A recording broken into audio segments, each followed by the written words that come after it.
बहुत साल पहले की बात है। गंगा के किनारे एक सुंदर सा जंगल था।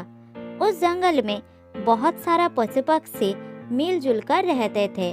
जंगल में एक बड़ा सा पेड़ के ऊपर कई सारे पक्षी घर बनाकर रहते थे, जैसे तोता, कौवा और कबूतर। तोता और कबूतर के बीच अच्छी दोस्ती थी, लेकिन कौवा थोड़ा घमंडी था और वो अकेला रहना पसंद करता था। एक दिन रात में बहुत तेज आंधी तूफान आई और इसके कारण पशु पक्षियों के बहुत सारा घर टूटकर बिखर गया। पशु पक्षी बेघर होकर इधर उधर दौड़ने लगे। पेड़ के डाल टूटकर नीचे गिरने लगे। इस तरह रात बीत जाती है।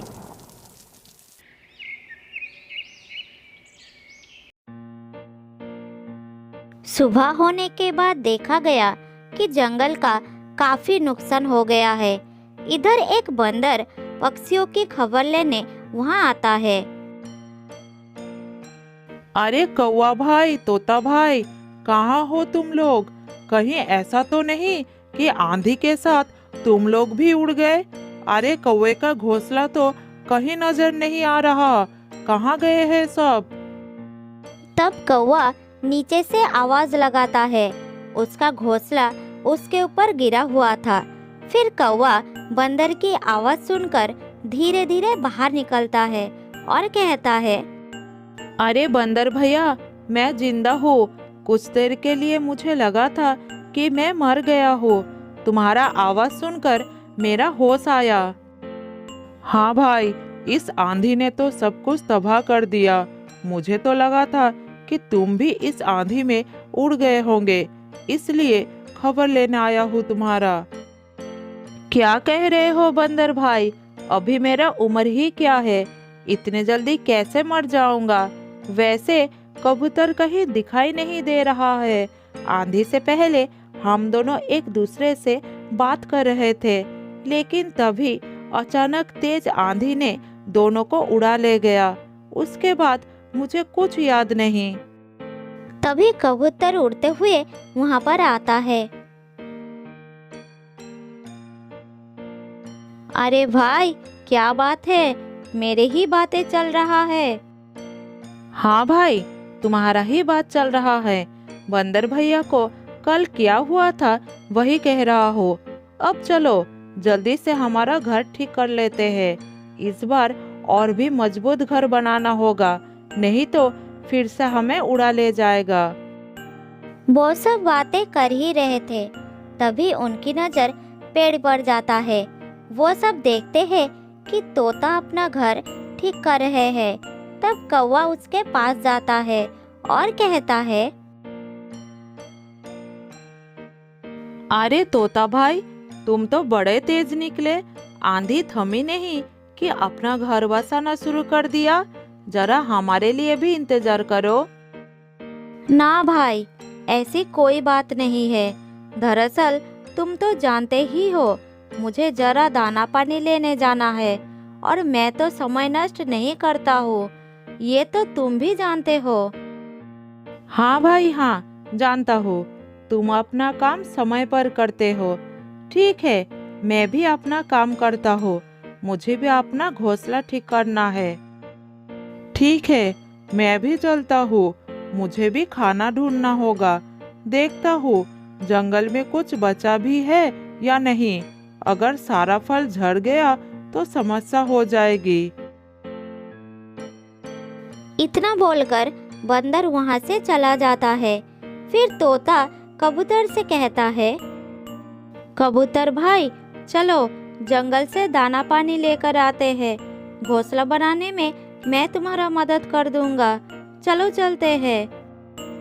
भूख तो मुझे भी लगा है तोता भाई। घोंसला बाद में बना लूंगा, पहले खाने की बंदोबस्त करते हैं। भूखे पेट में कोई काम अच्छे से नहीं होगा। चलो। इतना कहकर तोता और कबूतर दाना लाने के लिए जंगल में चले जाते हैं। जब दोनों दाने के लिए इधर उधर नजर घुमा रहा था, तभी उनकी नजर आसमान में घूमता हुआ एक बाज पर पड़ती है। तब तोता कबूतर से कहता है, अरे कबूतर भाई, वो देखो, ये बाज आसमान में क्यों घूम रहा है? कहीं इसने किसी घायल पक्षी को तो नहीं देख लिया जिससे वो अपना शिकार बनाएगा? बात तो तुम सही कह रहे हो। चलो देखते हैं क्या बात है। फिर दोनों आसमान से नीचे आते हैं और एक पेड़ पर बैठकर इधर उधर देखने लगते हैं कि ये बाज पेड़ के ऊपर क्यों मंडरा रहा है। तभी कबूतर की नज़र जमीन में एक सुंदर चिड़िया के ऊपर पड़ता है। अरे तोता भाई, वो देखो, एक बहुत ही सुंदर चिड़िया जमीन में पड़ी है। मुझे लगता है ये चिड़िया आंधी में उड़कर यहाँ आकर गिर गई है।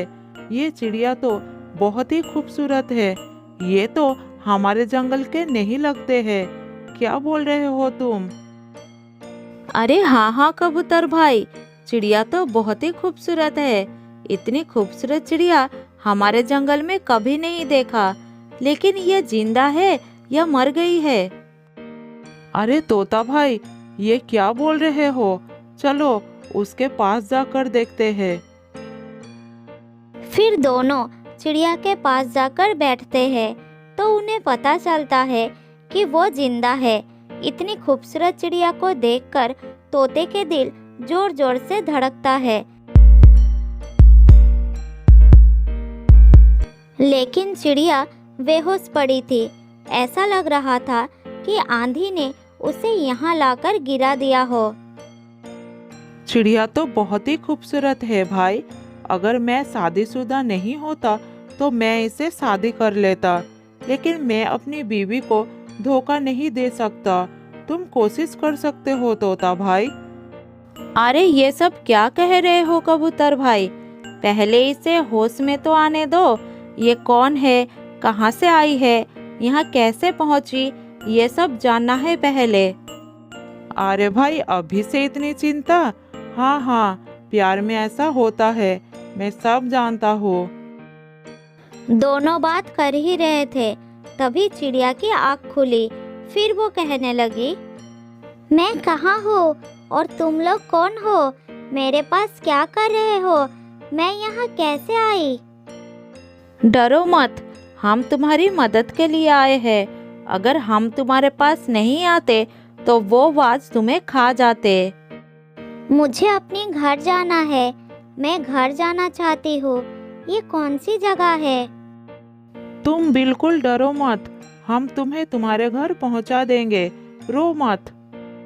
अभी तुम हमारे साथ हमारे घर चलो। जब तुम ठीक हो जाओगे हम तुम्हें पहुंचा देंगे। हम तुम्हारा पूरा ख्याल रखेंगे। चलो हमारे साथ। लेकिन मैं तुम लोगों पर कैसे विश्वास कर लूं? नहीं नहीं, मैं खुद चली जाऊंगी। लेकिन ये कौन सी जगह है? मेरे घर किस तरफ है? मुझे कुछ याद नहीं आ रही। फिर तोता और कबूतर ने चिड़िया को समझा बुझाकर अपने घर ले आते हैं। वो चिड़िया इतनी खूबसूरत थी कि सभी पक्षी उसे घूर घूर कर देख रहे थे।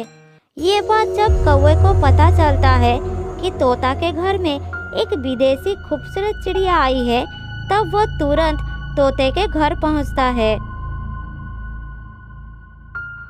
कैसी हो तुम? मेरा नाम कालू है।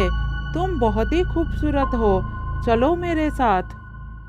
अरे कालू, भाग यहाँ से। इसकी जिम्मेदारी हमारी है। जब तक इसके घर वाले ना आ जाए ये हमारे घर में ही रहेगी। तू चले जा यहाँ से। हाँ हाँ, जाता हूँ। मेरे साथ इस तरह से बात मत कर, ठीक है? मेरा भी इस जंगल में बहुत इज्जत है। अभी मैं जा रहा हूँ, लेकिन मैं तुझे देख लूँगा। ये चिड़िया तो बहुत ही खूबसूरत है। इसे तो मैं अपना बनाकर ही रहूँगा। लेकिन जब तक ये तोता और कबूतर इसके पास है तब तक मैं कुछ नहीं कर पाऊँगा। इन दोनों का इलाज तो मुझे करना ही पड़ेगा, लेकिन कैसे? मुझे कुछ सोचना होगा। अरे कालू, किस सोच में डूबा है तू? ये हमारे मेहमान है और हमारी जिम्मेदारी है। तू निकल यहाँ से, जा भाग। अरे तोता भाई, तू तो बुरा मान रहा है। मैं तो सिर्फ चिड़िया को देखने आया था कि आखिर विदेशी चिड़िया कैसे होते हैं, लेकिन ये तो बहुत खूबसूरत है। ठीक है भाई, मैं चलता हूँ, मुझे दाना लाने जाना है। इतना कहकर कौवा वहाँ से चला जाता है। लेकिन कुछ समय बाद वो अपना दोस्त बंदर को लेकर वापस आता है और डरे हुए आवाज में कहता है, अरे तोता, कबूतर भाई, जंगल में आग लग गया है, जल्दी बाहर आओ। अगर आग को बुझाया नहीं गया तो पूरे जंगल में आग फैल सकता है। बंदर की बात सुनकर तोता और कबूतर विदेशी चिड़िया को घर में अकेला छोड़कर उनके साथ जंगल के अंदर चला जाता है। कालू कौवा भी उनके साथ पीछे पीछे उड़ रहा था। थोड़ी दूर जाने के बाद मौका देखकर वो भाग जाता है और सीधा तोते के घर में आता है।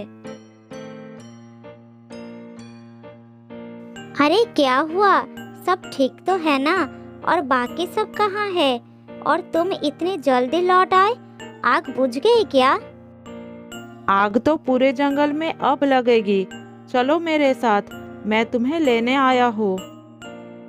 लेकिन मैं तुम्हारे साथ क्यों जाऊँ? वो सब कहाँ है? तुम अकेले क्यों आए हो?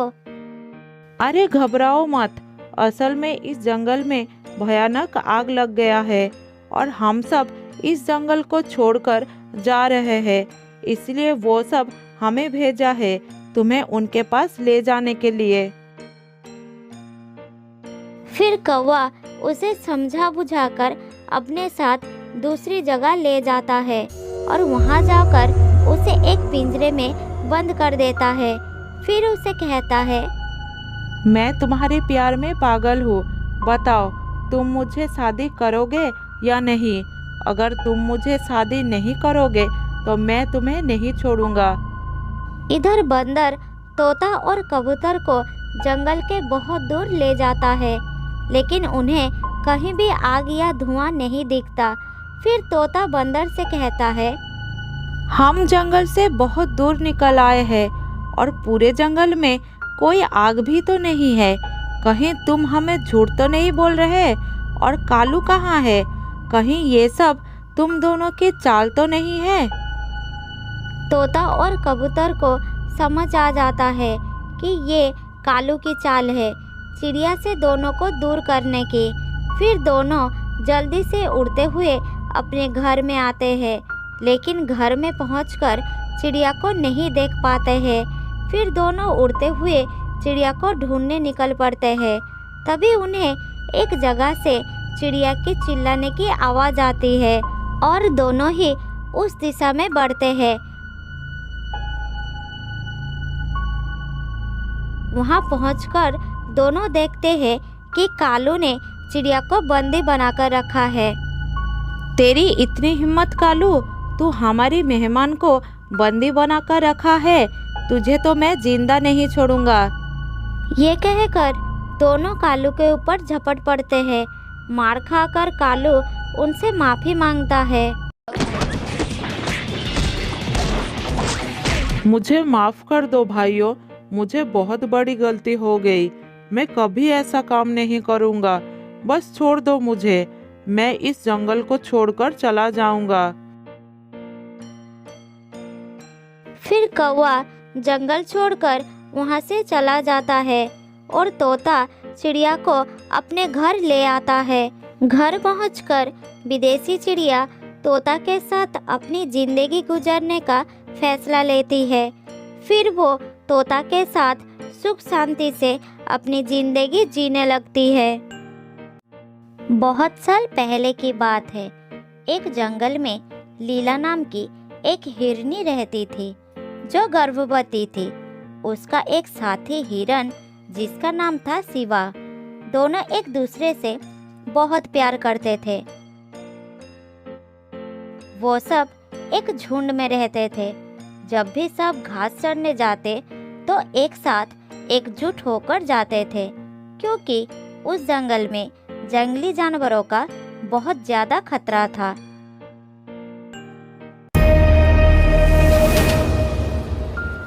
उस जंगल में एक खूंखार भेड़िया रहता था जो किसी भी जानवर को अकेला पाकर शिकार कर लेता था। बस इसी वजह से सब इकट्ठा होकर घास खाने जाते और वापस भी एक साथ आते थे। लेकिन लीला गर्भवती थी। वो शुरू में तो सबके साथ जाती थी, लेकिन अब पेट बढ़ने के वजह से उसके लिए बाहर जाना और घास चरने जाना बहुत मुश्किल हो रहा था और इस बात से शिवा बहुत चिंतित हो रहा था। लीला, मुझे तुम्हारी बहुत चिंता हो रही है।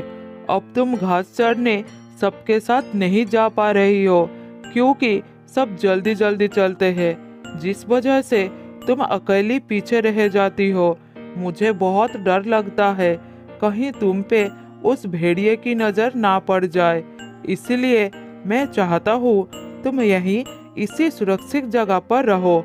मैं तुम्हारे खाने के लिए हरी हरी पौष्टिक घास लाऊंगा, जिससे हमारा बच्चा स्वस्थ पैदा होगा। लेकिन मैं पूरा दिन यहाँ अकेली कैसे रहूँगी? अगर तुम भी चले गए तो मुझे बहुत डर लगेगा। यह जगह बहुत डरावना है। देखो लीला, अभी हमारे बच्चे के लिए हमें तो इतना करना ही पड़ेगा ना। बस थोड़ी दिनों की बात है, हमारा बच्चा आ जाए, वो थोड़ा सा बड़ा हो जाए और वो हमारे साथ घास चरने जाए, फिर सब ठीक होगा। ठीक है, जैसा तुम कहो, लेकिन जल्दी वापस आना। मुझे अकेला अच्छा नहीं लगेगा। जंगल में एक सुरक्षित जगह के बारे में मैं जानता हूँ। जंगल में खाना लाने वक्त मैं उस स्थान को देखा था। तुम्हें वहाँ कोई डर नहीं लगेगा। वो जगह बहुत अच्छी है। चलो, मैं तुम्हें वहाँ ले चलता हूँ।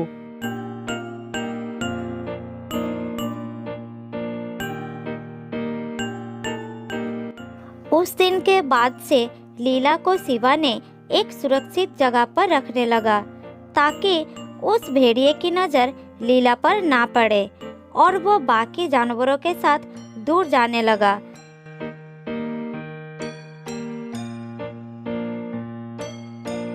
सारे दिन जंगल में घूमकर अपना पेट भरने के बाद शाम के समय जब वो घर लौटता था तब वो लीला के लिए भी हरी हरी घास लाता था।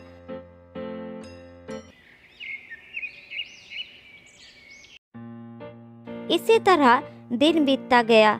लीला पूरा दिन अकेला घर में रहती थी और शिवा के आने का इंतजार करती थी। ओहो, कितना मुश्किल होता है अकेला समय गुजारना। शिवा, कब आओगे तुम? और ऊपर से भूख भी बहुत लग रही है। क्या करूं? बाहर भी नहीं जा सकती। शिवा ने मना कर रखा है। इस सुनसान जगह पर अकेला रहना बहुत मुश्किल है। तभी शिवा ने लीला के लिए घास लेकर आ जाता है। उसे देखकर लीला बहुत खुश हो जाती है। तुम आ गए शिवा, मुझे बहुत भूख भी लगी थी। तुम्हें छोड़कर मुझे पूरे दिन इस घर में अकेले रहना बिल्कुल अच्छी नहीं लगती। मुझे बहुत डर लगती है। कल से तुम इतनी देर मत करना, जल्दी वापस आना। हाँ हाँ, मुझे पता है, तभी तो मैं जल्दी आ गया। अब जल्दी से खा लो। लीला जल्दी से खाना शुरू करती है। इस तरह और भी कुछ दिन बीत जाता है।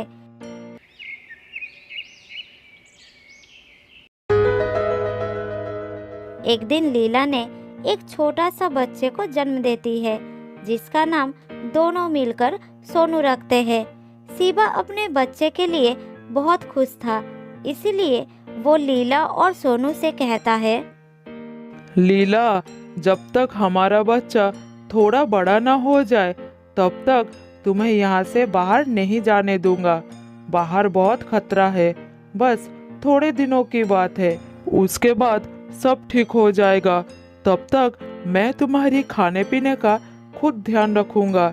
ये सब मैं इसीलिए कर रहा हूँ क्योंकि अगर तुम भी सोनू को लेकर घास चरने चलोगे तो सोनू को लेकर सबके साथ चलना बहुत मुश्किल होगा। वो अभी बहुत छोटा है। सबके साथ तेजी से नहीं चल पाएगा। मैं नहीं चाहता कि उस दुष्ट भेड़िए की नज़र हमारे बच्चे पर पड़े। तुम ठीक कह रही हो, यही करना ठीक होगा। जब तक हमारा सोनू थोड़ा बड़ा नहीं हो जाता तब तक मैं बाहर नहीं जाऊंगी। ठीक है, तुम जाओ, मैं यहाँ सोनू को संभाल लूंगी। और सुनो, खाना लेकर जल्दी वापस आना।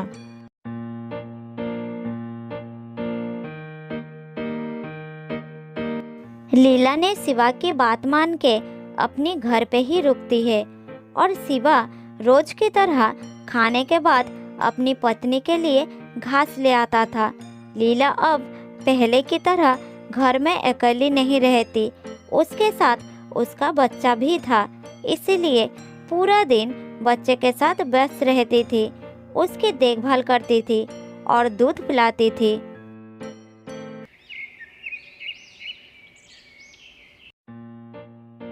इस तरह सब कुछ ठीक ठाक चल रहा था। एक दिन सोनू अपने माँ से कहता है, माँ माँ, सब बाहर जाते हैं, पिताजी भी बाहर जाते हैं, बस मैं और आप यहीं बंद क्यों रहता हो? मुझे भी बाहर जाने का मन करता है। चलो ना माँ, मुझे थोड़ा बाहर घूमना है। मैं बाहर का नज़ारा कभी नहीं देखा है माँ। हाँ बेटा, मन तो मेरा भी बहुत हो रहा है। काफ़ी समय से मैं भी बाहर नहीं गई हूँ। पर तुम्हें पता है, इस जंगल में एक दुष्ट भेड़िया रहता है। वो हमें कोई नुकसान ना पहुँचाए, इसीलिए तुम्हारे पिताजी ने मना कर रखा है। और तुम अभी बहुत छोटे हो ना बेटा, बड़ों के मुकाबले चल नहीं पाओगे। नहीं माँ, मुझे बाहर जाना है। मैं बहुत बहादुर हूँ, बिल्कुल अपने पापा की तरह। मुझे कुछ नहीं होगा, अब बस मुझे बाहर ले जाइए। बस माँ, एक बार पिताजी के आने से पहले हम लौट आएंगे, उन्हें कुछ पता नहीं चलेगा। सोनू माँ के साथ बाहर जाने की बहुत जिद करता है। लीला को मजबूर होकर सोनू को बाहर घुमाने ले जाने पड़ता है। सोनू पहली बार बाहर जाकर बहुत ही ज्यादा खुश था। माँ देखो, कितना अच्छा है बाहर का नज़ारा। आप कितनी अच्छी हो माँ, मुझे बाहर घुमाने लाए। आज मैं बहुत खुश हूँ माँ। हाँ बेटा, मुझे भी बहुत अच्छा लग रही है। मैं भी बहुत दिनों के बाद बाहर आई हूँ। अब तो तुम बहुत खुश हो ना बेटा। चलो अब जल्दी घर चलते हैं। तुम्हारे पापा के घर आने से पहले उन्हें पता चल गया तो बहुत नाराज होंगे। ये कहकर माँ बेटा घर के ओर चलना शुरू करने ही वाले थे, तभी रास्ते में वो खूंखार भेड़िया मिल जाता है।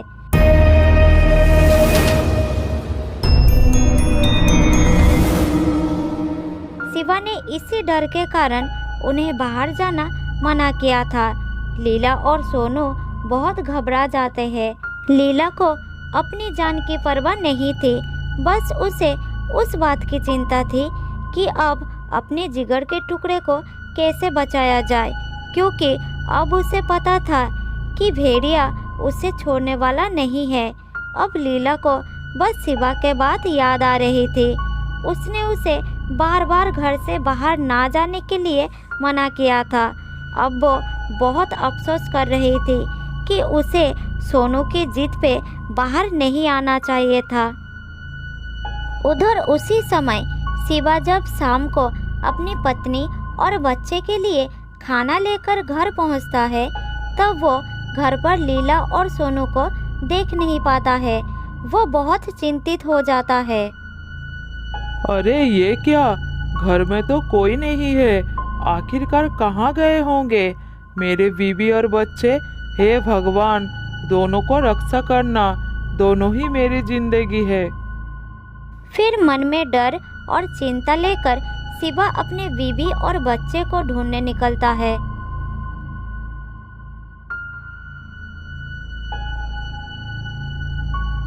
दूसरी तरफ भेड़िए की खुशी का कोई ठिकाना नहीं था कि आज उसे बढ़िया भोजन मिल गया है।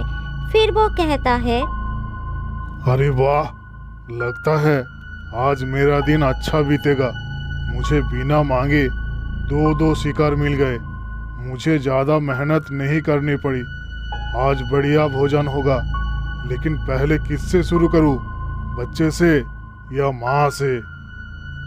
भेड़िया भाई, तुम हमें छोड़ दो, हमें जाने दो, दया करो हम पर। तुम्हारे भी तो बीवी बच्चे होंगे। मेरा बच्चा बहुत छोटा है, जाने दो हमें।